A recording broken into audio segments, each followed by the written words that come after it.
शाईफेक प्रकरणी प्रवीण गायकवाडांचे गंभीर आरोप. हल्ला सरकार पुरस्कृत असल्याचा दावा. मात्र चंद्रशेखर बावनकुळेंनी प्रवीण गायकवाडांचे आरोप फेटाळले.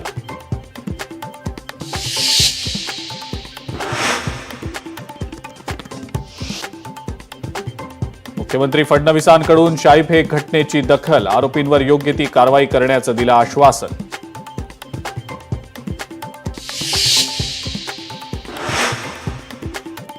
शिवसेना पक्ष आणि चिन्हाची आजची सुनावणी संपली. या प्रकरणी ऑगस्टमधली तारीख देण्याचा प्रयत्न करू. सुप्रीम कोर्टाचं स्पष्टीकरण.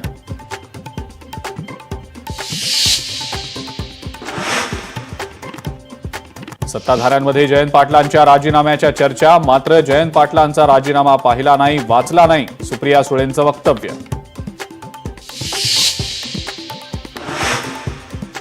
मुख्यमंत्री फडणवीस विभागनिहाय आढावा घेणार. भाजप आमदारांसोबत वर्षावर साधणार संवाद. आगामी निवडणुकांमध्ये आमदारांना बळ देण्याचा प्रयत्न.